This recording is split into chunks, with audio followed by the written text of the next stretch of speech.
is your electrical connection.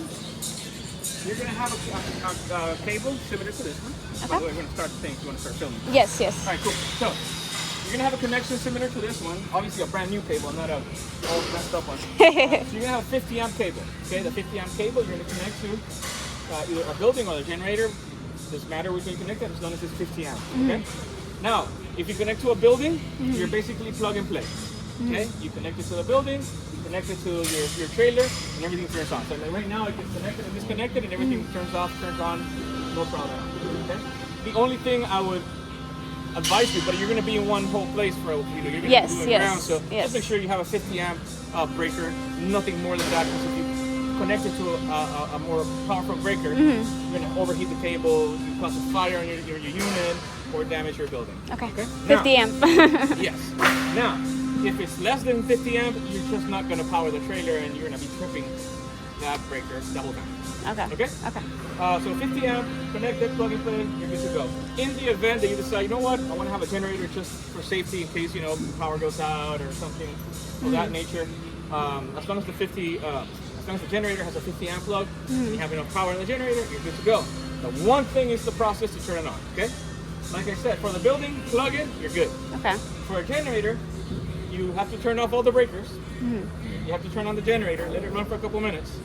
Plug it, then you go inside and you turn the breakers one by one. I see. Okay? I One see. at a time. I see. A couple of seconds in between each one. Okay? Turn the first one on, 1, 2, second one on, 1, 2, until you have everything on. Okay. Doesn't matter which one you start with, as long as one at a time. Okay? Generators don't like to be thrown in the deep end, all at once. Yeah, same time. 1 at a time second power on. Okay? Now, that's pretty much the electrical. The propane. You're going to connect to your propane line.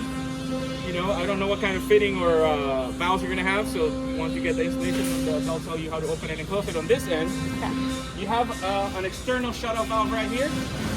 Okay. The emergency shut-off valve right there. You should have one wherever your tank is. So our recommendation always is, no matter what the heck you connect to, always make sure that inside you have everything on. That all the knobs are off, and each equipment has one of these. Sure. Make sure that each one is on. Okay? Now, I want to show you how that looks like inside. But always make sure that they're all off. I like to do it manually. Even though I can see that the thing is there, I want to make sure that it's fully closed. Because, sometimes you walk by, you move it, you run brushes on it. It's a very, tight space, per se. So people walk in different directions, they move it, and then you're outside turning everything on, and then when you get inside, propane starts seeping through. It's not going to explode or anything dramatic, but you can get burned, okay? It's not going to be like an Arnold Schwarzenegger movie. But you can get a flare up, and depending on what you're turning on, it can be serious. I'll show you how that looks inside. We're going to go this way. That over there is your extractor fan. Okay. Okay? Over the hood. Your extractor fan is similar to those extractor fans you see over there. You see on yours, kind of over there, you can see a little drum-like thing on the top. You see it over there on those. It has a lid. Inside there, you're going to have a regulator to put it all the way full power, and anywhere in between until you turn it all the way to the minimum power. Okay? You don't have to touch it. It's already set up to full power. Inside, you have a switch to turn it on and off. Perfect. But, it's good to know that you have it just in case you are able to tone it down. You could. Okay. Just check your codes if they allow you to have it at a different setting other than full power. And also, I would highly recommend that you start full power, operate, and then see if you're comfortable with the noise, because that is the worst thing that you can complain of, the noise. Yes. Because if you put it all the way low, you're going to have no noise, but very little extraction. So you're going to have all the fumes, smoke, heat in there, and that is much worse than noise. Yes. Okay? So the way you find out that you're too low is you're going to be choking, or it's going to be smoky, or or it's going to be really hot, and that's terrible. So it's up there. You don't have to touch it. There on that little box, you see a red tab. That red tab, it's the switch to turn it on and off. Okay, like I said, you have one switch inside. You don't have to touch that one. But in case you want to, take a long vacation and just switch it off and lock it, you can do that. Okay. To the right it's on. To the left it's off. That little red tab right there. Okay. And I also mentioned that tab is because if you're not going to be driving, but in case you do, if you're driving, a branch hits it, turns it off, you get to where you're going, and then, oh my God, this thing doesn't turn on, go outside, make sure that is in the right position. Okay? Right here, you have your grease trap. Okay, that grease trap is a grease trap. Yeah, yeah. Now, you're not going to have a whole lot of grease coming all the way up through there, but you will. What's going to be filled with is a lot of moisture or condensation. If it rains, you're going to have a lot of water. So for the grease, you're probably going to end up cleaning it very, seldom. But because of all the other factors, you need to clean it a little bit more regular. Now, the if it spills on this thing, it's going to take some elbow grease to take it off and leave it all nice and shiny. No more damage. But if you decide to put that cool logo you have in your t-shirts and your throat, if you decide to put it here, it will damage it. Okay. So just make sure if you try to get some sort of cleaning, especially humidity, rainy season, you have an inspector walking by and sees a pool of water and it's like, that is grease. You're shut down. Just clean it regularly. Yes. If you're moving highway speeds or long distances, you can take it off, put it in the side. But if you're not moving at all, leave it there, just take it off whenever you want to clean it. Okay, that works. Yeah.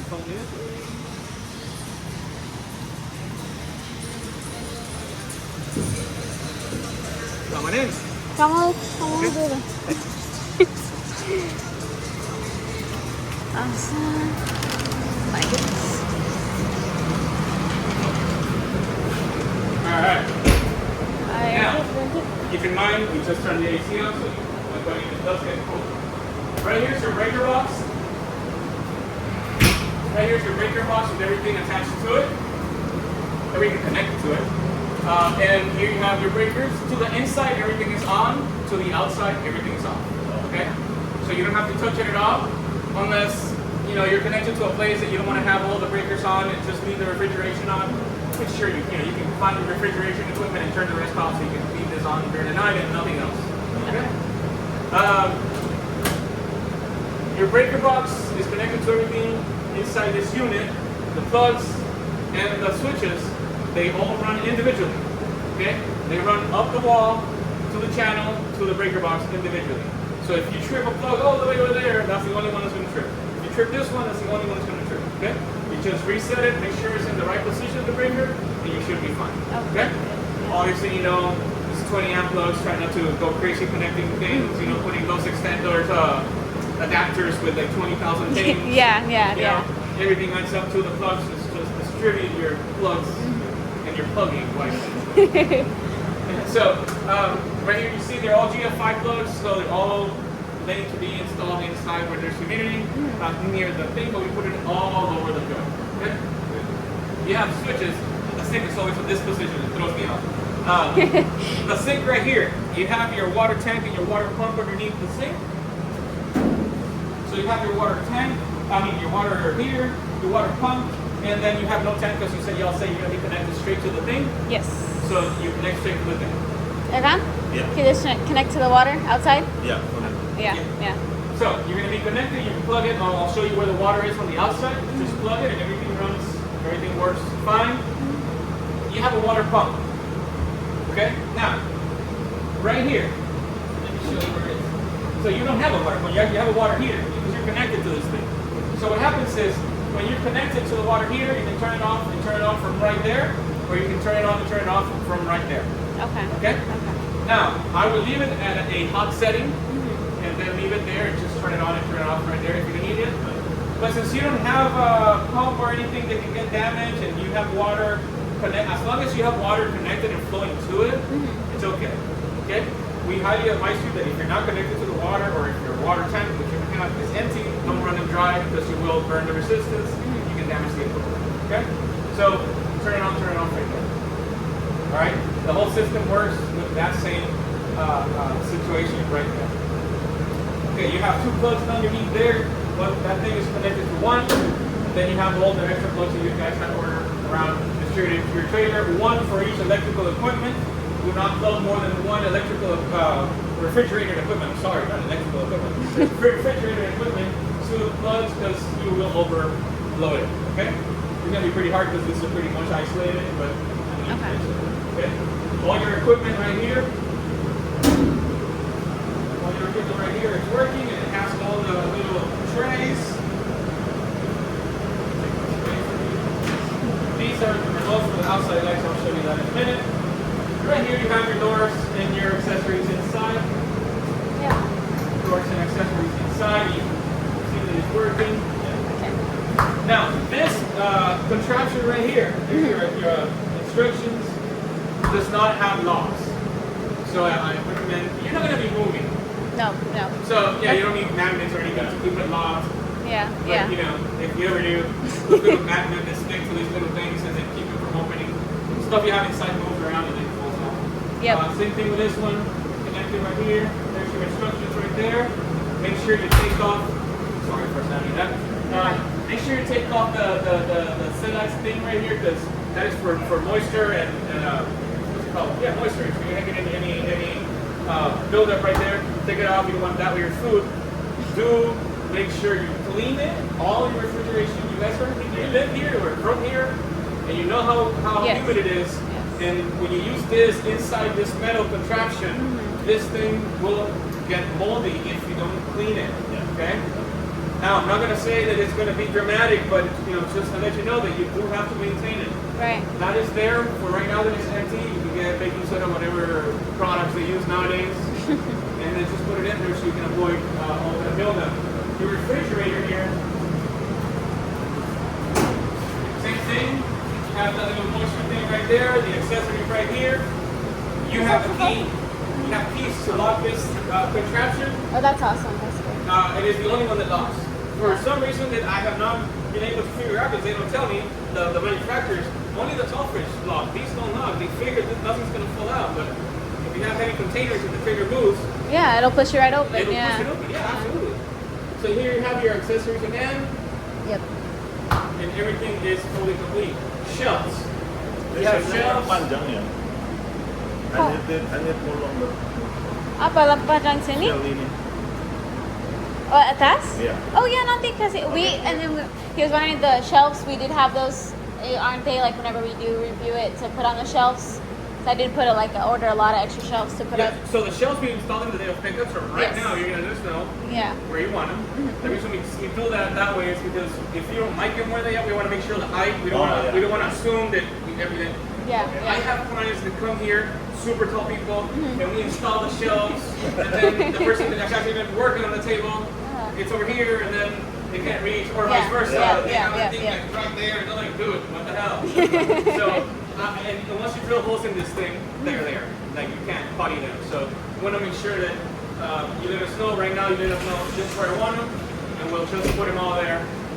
For Yeah, that you. should be fine. Yeah, Okay? yeah. So your shelves are actually right there, and this is for your rice thing. He's gonna So do. it's just 3 extra, or did we have more?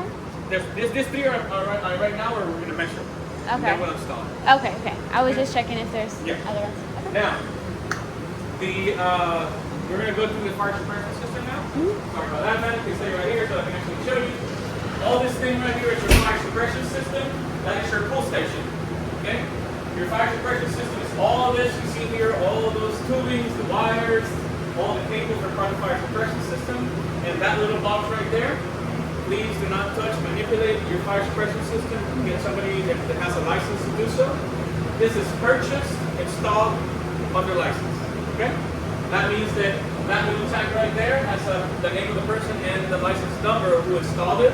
So whoever is the inspector in your area is going to look at that and he'll know what was installed for. That means that this is regulated to this. Same thing for those two are Right. regulated for this.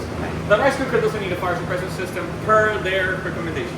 Okay. Because it's basically, yeah, it does have fire at the bottom, but it's steam on the top, so it does not need, it's not open flame. Yep, yep. So the fire suppression system works, you can turn on it 2 ways. You pull that little trigger right there, pull it hard, it'll shoot the liquid, or automatically, once the flames or the temperature reach a certain level, for a specific amount of time, it'll turn on. That means that you cannot remove this little plastic caps, okay? If you remove them, and who's the chef, who's the mastermind behind that? When you're doing your magic, Yeah. and then you throw that little sauce in and it flares up, you're trying to, whoa, hey, everybody outside. This thing's going to interpret, I'm on fire. And then it's going to spit all that nasty thing and put it. So don't take this cap off. Okay? You see they're color coded for the heat source, like I said. So if you move the equipment around, an inspector comes by, or you go for a re-inspection, they'll know you moved it. Okay? Now, all this equipment right here, it's completely, it's this with the accessories that it comes, meaning the baskets, the pipe to drain, your grease strap, and then instructions. Instructions. Yeah. Now, I'm checking that everything is off. Yeah. Checking everything is off. With your fryer, it does not matter which type of propane it is. You want to make sure it's in the off position. You want to make sure that your pilot is in the off position. Okay? I'm pretty sure you're familiar with all this situation. You're probably thinking, what is this man explaining for? But I have to go to everything. So that little pilot knob right there, on the word pilot, the letter L is for light. So you put that letter L where that little thing is, and you press it. You light it right there, right here. Leave it pressed. Once you see that little flame, keep it pressed for a couple of seconds until if the propane works its magic. When you release it, if it stays on, you switch the pilot knob to on. Okay? And then you can regulate the temperature. My advice would be, when you go from off to the next temperature, go directly to 200. Don't stay here in between because you can choke the flame and you can refill the whole thing. And don't go crazy and go from 200 all the way to 300 because it'll just explode. Not explode, but put a big flame if you're too close. I'm blind, so sometimes I'm doing this kind of thing, and if I'm too close, I can get burned. So just go from maybe 100 and then slowly back a little bit flame. Okay? We're going to light everything up so you don't have to imagine how it works, but I want to explain to everybody first, and then we'll work through it. Okay. With this is the most, basic equipment. This is your pilot right there. That's your pilot right there. You have two knobs. You turn it on right here, turn it on right there, and then you regulate the flame, like any other kitchen. Your pilots are always going to be on once you turn on the valves, which are right here. So once you turn on the valves, you have gas flowing to your pipes. Okay? So until you turn the valve off, and the pilot will remain on all the equipment. If you want to completely shut off the equipment, you have to turn off the valve. Okay? So remember I said, for turning on your propane situation outside, you want to make sure that this is off and everything there is off. Okay? Once you do that, you can go outside, do your thing, turn it on, and then you come here, turn one valve on, one equipment. One valve, one equipment, one valve, one equipment. Don't turn everything on and then go turning equipment. So by the time you get to the last equipment, you're going to have some accumulation of gas. Okay? On that one, the 2-burner, if you turn it on, the flare up is going to be, basically just going to go. You're not going to get burned necessarily unless you're doing, this type of situation. Do not do that. Do it from a distance. But here and there, with this one, you'll use this metal part right there to light up your griddle in each one of them. So you're going to find the pilot, which is right over there. You see it? Yeah. You put your extended lighter, and you'll light your pilot right there. Okay? Oh, here? Yeah. And here, and here, and there. And then you regulate for the flame. Now, the griddle, as you can see, you have a metal top here. If you turn on that thing and you don't turn on the pilot, you're going to have propane coming out. It'll stay underneath the metal plate. And when you're in this thing, now here you are looking at where the thing is. So that flare up is going to come at you, so you can get burned. Same thing with the fryer, it's going to stay in there, and once you get down to look at what you're doing, it's going to burn you. We've had incidents with both equipment, with our technicians or our clients. Our clients that were not paying attention to what they were doing.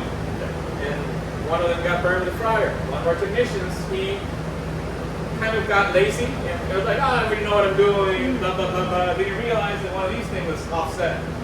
That's why I tell you guys, don't get comfortable. Accidents happen when you all get comfortable. I know you must be a pretty cool, fantastic chef that knows how to do all these fantastic things, but man, listen, don't get complacent. Just make sure you go through safety first, and you won't have any accidents, or you can reduce the risk. Okay? Yeah. Now we're going to turn everything on.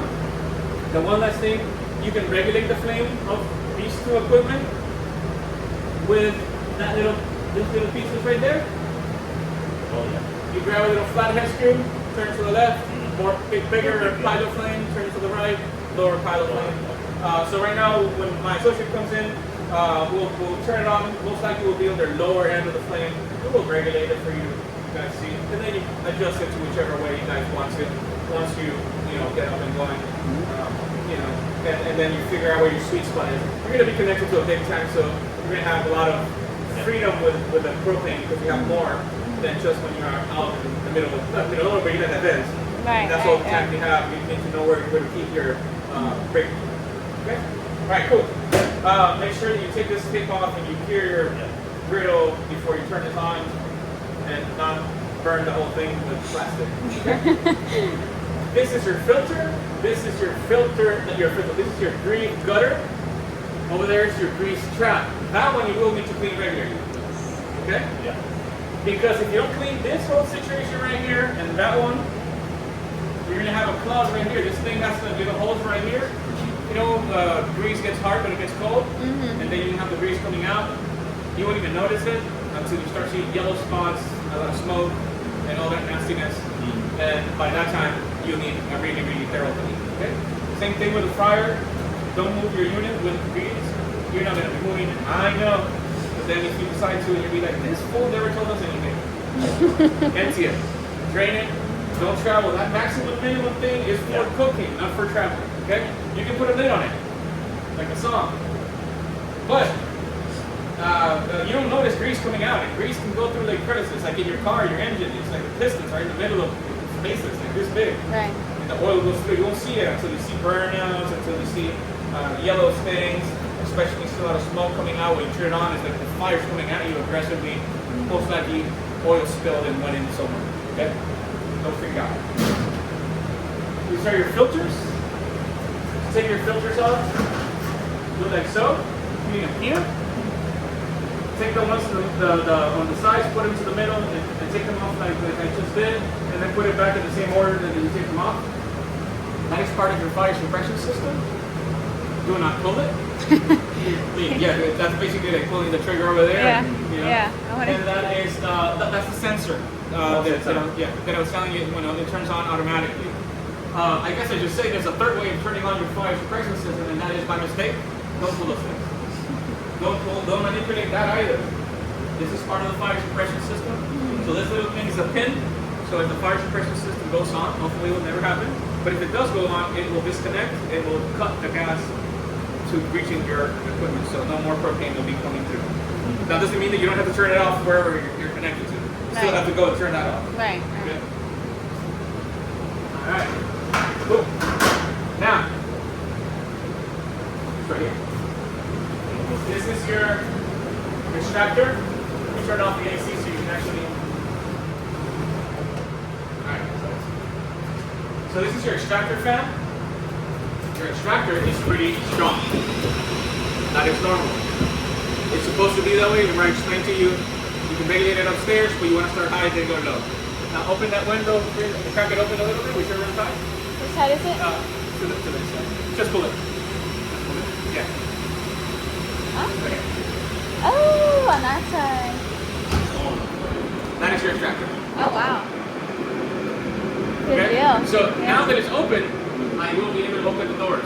If you have the windows closed and the doors closed and that on, you won't be able to get out. You need to crack that a little bit open and then you can open. I mean, you will be able to get out, it's just that this thing's like pushing you in. Okay? Yeah. Vacuum seal on it. So wait, so mas buka sedikit for bisa buka pintu ya. Yeah, bilang like that. See, that's so strong.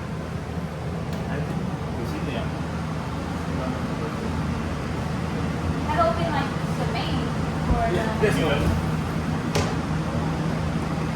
Oh, I didn't realize. And then I'm guessing you take it off for the customer.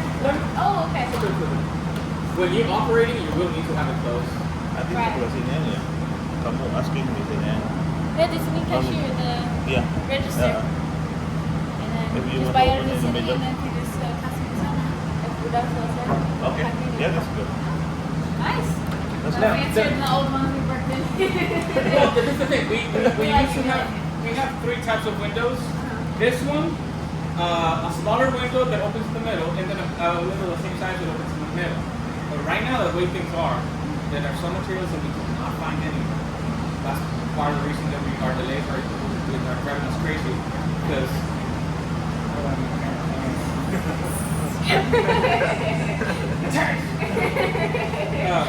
No, what was that? It was man, that is causing a lot of issues importing for our vendors. So when we go to our vendors, hey, we need this. I don't have it. I'm gonna have it in 45 days. I'm gonna have it in 60 days. We call it 20 days later, and they're like, I'll have it in 40 days. Wait a minute, it was 40 days, 20 days ago. Right. It's like, well, yeah, but this happened, and now we're here. They run around. So if they're not giving us a run, it's just that they don't know what to do. Because they don't know, sometimes they're wrong, sometimes they're suspended, so they don't know what kind of thing they're importing or paying for imports, so they don't know what to charge you. It's like, what if nobody else is going to pay anything else other than the consumer. And then they don't know what to charge us, and they charge us less, and then they get paid and they make no money, like, what the hell. So it's just basically like sinks right now, refrigerators, not this one, but the stainless steel one, the big one door. Nothing, we can't get any 70-pound fryers, hard to come by. With 8-foot hoods, can't get them. I don't know, a bunch of things. Yeah. So the windows, the only ones that we're able to keep getting restocked are this one. And then the other one, the one that's in the middle, or the small one. But the small ones, I do not recommend them for trailers, especially if you have a big trailer. Yeah. That's for vans, like the sprayer rental in there. Okay. That's the small windows we put on those vans. Alright guys, we're gonna light this up. I think Luke is here, not from Star Wars, it's actually the guy that does our social media. And I don't know if you guys want to do an interview so we can plug your business. Yeah, you want to do it? Yeah. Alright, cool, let me get Luke. So the lampu? Hah? For the lampu outside? Ya. Kamu udah lihat belum? Ada itu ada satu. Ada? yang Ada extra? I don't know di depan. Kamu masih di depan.